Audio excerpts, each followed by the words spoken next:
दोस्तों, आज के ज़माने में हर गरीब आदमी अमीर बनना चाहता है और जो अमीर आदमी है वो और अमीर बनना चाहता है।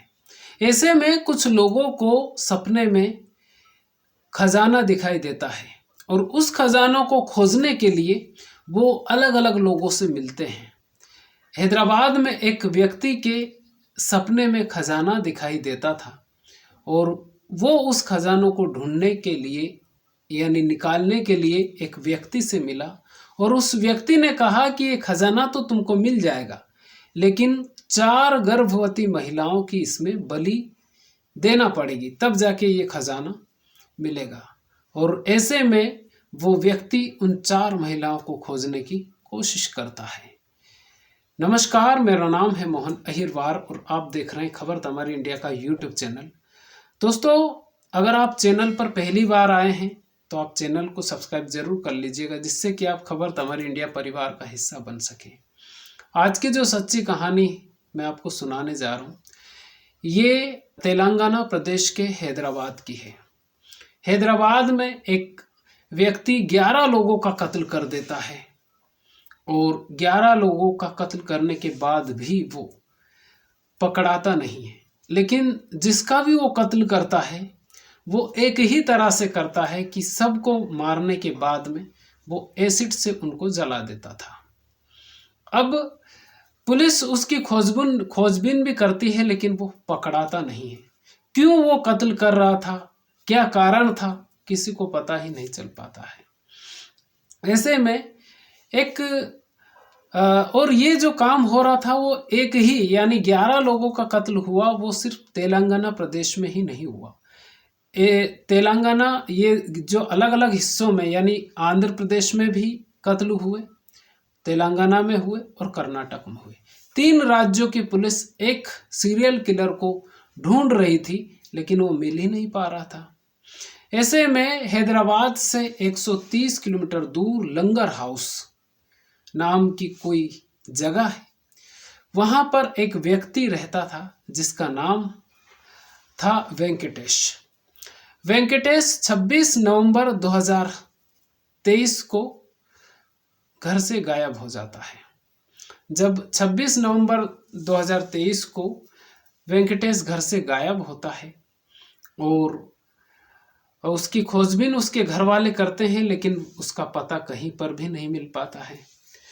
वो पुलिस में जाने से पहले वो वेंकटेश के उसके जो घर वाले हैं वो उन सभी लोगों से मिलते हैं जिनसे कि वेंकटेश मिला करता था।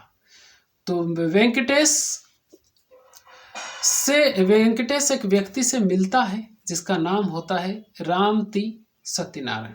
और रामती सत्यनारायण हैदराबाद के नगरकुल में रहा करता था और हैदराबाद के नगरकुल में ये रियल एस्टेट कारोबारी था। इस वीडियो को अंत तक जरूर देखिएगा, क्योंकि इस वीडियो में आपको ये समझ में आ जाएगा कि कब व्यक्ति मौत के मुंह में चला जाता है उसको भी नहीं पता चल पाता है। अमीर बनने की चाहत कैसी होती है, इस वीडियो में ये आपको समझ में आएगा। तो जो वेंकटेश है वो रियल एस्टेट कारोबारी रामती सत्यनारायण से मिलता है। अब ये जो वेंकटेश है ये लंगर हाउस में रहता था और ये जो रामती सत्यनारायण है ये नगरकुल में रहता था। अब इनकी दूरियां कुछ ज़्यादा थी, लेकिन जब वेंकटेश गायब होता है घर से तो वेंकटेश की पत्नी को ये पता था कि वो एक बार नगरकुल भी गया था और वो एक व्यक्ति से मिला था जो ये कह रहा था कि सपने का जो खजाना है वो खोज कर ला कर देगा। तो वेंकटेश के जो घर वाले होते हैं, परिवार वाले होते हैं, वो रामती सत्यनारायण यानी कि रियल एस्टेट कारोबारी और जो रामती सत्यनारायण है ये हर्बल जड़ी बूटियों का भी कारोबार करता था, यानी बड़ा आदमी था। उससे जाके पूछताछ करते हैं ये वेंकटेश के घर वाले कि वेंकटेश आपसे मिला था, उसके बाद में 26 नवंबर से गायब है, मिल नहीं पा रहा है। तो रामती सत्यनारायण बोलता है कि आपके सामने ही उसकी बातचीत हुई थी और उसके बाद में वो कभी वेंकटेश से नहीं मिला। 26 नवंबर से आज 12 दिसंबर हो गया, वेंकटेश का कहीं यानी 11 दिसंबर तक कहीं भी पता नहीं चल रहा था कि वेंकटेश कहाँ गया। ऐसे में जो वेंकटेश के जो घर वाले होते हैं ये पुलिस में शिकायत दर्ज करवाते हैं और शिकायत दर्ज होने के बाद में फिर पुलिस छानबीन करती है कि वेंकटेश किससे मिलता था, वेंकटेश के बारे में पता करते हैं कि ये क्या क्या बोलता था, कहाँ कहाँ जाता था। तो उसके घर वालों ने कहा कि वेंकटेश कहता था कि उसके सपने में खजाना दिखाई देता है, उसको सपने में खजाना दिखाई देता है और उस खजाने को ढूंढने के लिए एक व्यक्ति भी उससे मिला था। लेकिन वो व्यक्ति कौन था उसके बारे में उसके घर वालों को नहीं पता था। लेकिन कुछ उसकी पत्नी को यह पता था कि ये जो रामतीर्थ सत्यनारायण है शायद ये वही व्यक्ति है जो कि खजाना ढूंढने के लिए वेंकटेश उससे मिला था। जब रामतीर्थ सत्यनारायण से पुलिस पूछताछ करती है, लेकिन रामतीर्थ सत्यनारायण रियल एस्टेट कारोबारी था और वो जो हर्बल जड़ी बूटियां हैं उसका कारोबार भी वो करता था। तो रामतीर्थ सत्यनारायण बड़ा आदमी, उसको उठाना पुलिस के लिए भी इतना वो नहीं था। तो जो पुलिस वाले हैं जो पूछताछ करने के लिए जाते हैं वो उनके बड़े आला अफसर से कहते हैं कि यहाँ पर ऐसी ऐसी चीज़ें हैं और ये जो रामतीर्थ सत्यनारायण है यही संदिग्ध लग रहा है, बोलने से ऐसा लग रहा है कि ये झूठ बोल रहा है। तो पुलिस रामतीर्थ सत्यनारायण को थाने लेकर जाती है और थाने लेकर जाने के बाद में रामतीर्थ सत्यनारायण से पुलिस पूछताछ करती है।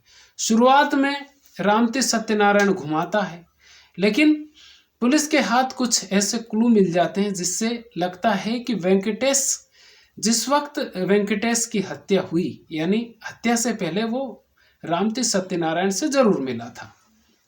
अब रामतीर्थ सत्यनारायण से फिर शक्ति से पूछताछ की जाती है। जब शक्ति से पूछताछ की जाती है जो रामतीर्थ सत्यनारायण मुंह खोलता है, पुलिस तो सिर्फ वेंकटेश का ही पता लगा रही थी, लेकिन रामतीर्थ सत्यनारायण तो 10 और लोगों के बारे में बता देता है कि आप जिस वेंकटेश की बात कर रहे हैं उसको कहता है कि उसका कत्ल भी उसी ने किया है। इसके अलावा उसने आंध्रा और कर्नाटक में भी 10 और लोगों का कत्ल किया है। अब पुलिस भी हैरान हो जाती है कि ये क्या माजरा है भाई, वो तो सिर्फ एक कातिल के बारे में पता लगा रहे थे, यहाँ तो 10 और इसने बता दिए। तो वो पुलिस ने फिर उससे पूछा कि तुमने जो 10 और लोगों को मारा उनको क्यों मारा, क्या कारण था और वेंकटेश को क्यों मारा। उसने कहा कि बहुत सारे लोग हैं जो कि खजाना ढूंढना चाहते हैं, बहुत सारे लोगों को सपने में खजाना दिखाई देता है, बस वो उन्हीं लोगों की तलाश करता था। वो कहता था कि खजाना के चक्कर में आंध्रा से भी उससे लोग मिले। वो उसका एक ही नियम था कि जो भी खजाना ढूंढने के लिए उसके पास आता था वो उससे एक ही बात कहता था कि खजाना तो तुमको मिल जाएगा और इतना पैसा तुमको मिलेगा कि तुम्हारी 7 पुश्तें यानी 7 पीढ़ियां खाती रहेगी, तब भी पैसा ख़त्म नहीं होगा। लेकिन इसके लिए तुमको पहले रामतीर्थ सत्यनारायण को पैसा देना पड़ेगा, यानी जो रियल एस्टेट कारोबारी है उसको पैसा देना पड़ेगा। अगर आपके पास पैसा नहीं है तो आपकी ज़मीन उसके नाम पे करवाना पड़ेगी। अब जब रामतीर्थ सत्यनारायण ऐसी बात बताता है तो वो जो सामने वाले जो लोग होते हैं जो उससे मिलते हैं वो राजी हो जाते थे। 10 लोगों को उसने ऐसे ही कत्ल किया। उसके बाद में उनको जब वो नाम पे करवा लेता था या फिर पैसा ले लेता था, उसके बाद में उनको कहता था कि आज रात में तुमको खजाना मिलेगा और एक पूजा देना पड़ेगी, उस पूजा के लिए तुमको अकेले ही आना पड़ेगा, तुम्हारे साथ कोई भी नहीं आना चाहिए। इसके अलावा जो व्यक्ति उससे मिलता था उससे भी वो यही कहता था कि इसके बारे में किसी को बताना नहीं तो खजाना नहीं मिल पाएगा। अब जब ये रामतीर्थ सत्यनारायण ऐसी बात लोगों को बोल देता था तो वो लोग किसी को नहीं बताते थे। फिर जब रामतीर्थ सत्यनारायण उन लोगों का पैसा और ज़मीन हड़प लेता था, उसके बाद में फिर वो कहता था कि आज रात में तुमको खजाना मिलने वाला है और तुम आज रात में अकेले ही आना, और कुछ पूजा पाठ का वो सामान बता देता था, ये चीज़ें साथ में लेकर आना। जब वो व्यक्ति अकेला आ जाता था, उसके बाद में पूजा पाठ का कुछ चीज़ें ये वहाँ पर जलाता था, पूजा पाठ के लिए, हवन वगैरह के लिए। उसका जैसे ही सिर नीचा होता था, रामतीर्थ सत्यनारायण पीछे से अटैक करता था, और अटैक करने के बाद में उस व्यक्ति को एसिड डालकर वो जला देता था। उसने 10 लोगों के साथ यही काम वो कर चुका था। लेकिन वेंकटेश से जब उसकी मुलाकात हुई, तो वेंकटेश से इसने पैसा ले लिया, और पैसा लेने के बाद में उससे कहा कि तुमको खजाना तो मिलेगा, लेकिन तुमको 4 गर्भवती महिलाओं की बलि देना पड़ेगी। अब ऐसे में जो वेंकटेश होता है ये डर जाता है, और ये कहता है रामतीर्थ सत्यनारायण से कि उसको खजाना नहीं चाहिए। रामतीर्थ सत्यनारायण से वो पैसा लेने की जिद करता है कि उसको खजाना नहीं चाहिए, क्योंकि उसको ना तो 4 गर्भवती महिलाएं मिलेगी, और ना ही वो जो खजाना उसको चाहिए। तो पैसा लेने की वो जिद कर रहा था। ऐसे में वो कहता है कि ठीक है, 4 गर्भवती महिलाएं ना मिले तो ठीक है, आप एक काम करो, कुछ सामान वो लिखवाता है पूजा पाठ का, और पूजा पाठ का सामान लिखवाने के बाद में वो कहता है कि आज रात में आ जाना। एक पहाड़ी पर वेंकटेश को बुलाता है, वहाँ पर कुछ पूजा पाठ वो छोटी मोटी करता है। उसके बाद में फिर वेंकटेश जैसे ही नीचे गर्दन करता है, वो उसके ऊपर अटैक कर देता है, और अटैक करने के बाद में फिर वो उसका जो बॉडी होता है उसको एसिड से जला देता है, और उस पहाड़ी पर ही फेंक कर आ जाता है। ऐसे करके रामतीर्थ सत्यनारायण ने 11 लोगों का कत्ल कर दिया था, और किसी को पता भी नहीं चला था। लेकिन यहाँ पर रामतीर्थ सत्यनारायण ने कहा कि वो एक गलती कर गया, क्योंकि जब पहली बार रामतीर्थ सत्यनारायण की वेंकटेश से मुलाकात हुई थी, तो उसकी पत्नी भी उसके साथ में आई थी, और ये जो बातचीत थी वो वेंकटेश की पत्नी ने सुन ली थी, इसलिए वो पकड़ा गया। अभी तक की जो जांच, अभी तक, क्योंकि 12 दिसंबर को ही ये खुलासा हुआ है, और अभी तक वो कितने और लोगों का कत्ल किया, अभी तक तो उसने 11 का नाम बताया है। अभी और भी वो खुलासे कर सकता है रामतीर्थ सत्यनारायण, क्योंकि ये छोटा व्यक्ति नहीं था, ये रियल एस्टेट कारोबारी था, जड़ी बूटियों का काम भी करता था। लेकिन कहते हैं ना कि लालच, जैसे मैंने पहले ही कहा कि अमीर आदमी और अमीर बनना चाहता है, उसी के चक्कर में रामतीर्थ सत्यनारायण धरा गया, पुलिस के हत्थे चढ़ गया, और इसकी तलाश 3 राज्यों की पुलिस कर रही थी। सोचिए आप, आंध्र प्रदेश, कर्नाटक और तेलंगाना की जो पुलिस है, क्योंकि पुलिस को ये पता ही नहीं चल पा रहा था कि एसिड अटैक हो रहे हैं, लेकिन कौन कर रहा है, कातिल पकड़ा ही नहीं जाता था, क्योंकि ये पूजा के नाम पर उनको बुलाता था, बाद में कत्ल कर देता था।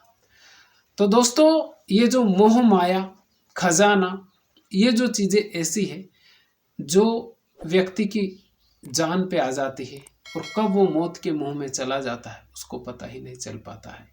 इसीलिए जैसी आपकी ज़िंदगी चल रही है वैसे ही चलाइए, और ईश्वर पर भरोसा रखिए, मेहनत करते रहिए, और एक न एक दिन ईश्वर ज़रूर आपका साथ देगा, और आपकी मेहनत सफल होगी, और आप भी सफल होंगे। इस कहानी या इस वीडियो को बनाने का मकसद किसी के दिल को ठेस पहुंचाना नहीं, बल्कि आपको जागरूक करना है। ये वीडियो आपको कैसा लगा आप हमें कमेंट करके ज़रूर बताइए। चैनल पर पहली बार आए हैं तो चैनल को सब्सक्राइब जरूर कर लीजिए। खुश रहिए, अपने माता पिता का ख्याल रखिए। अगर आपके घर में आपके दादा दादी हो तो 24 घंटे में 1 घंटा आप उनके पास ज़रूर बैठिए, क्योंकि वो जो आपको नॉलेज दे सकते हैं, वो जो आपको संस्कार दे सकते हैं, दुनिया की कोई यूनिवर्सिटी, कोई स्कूल कॉलेज वैसे संस्कार नहीं दे सकता जैसे कि हमारे घर के बड़े बुजुर्ग दे सकते हैं। तो खुश रहिए। बहुत बहुत धन्यवाद।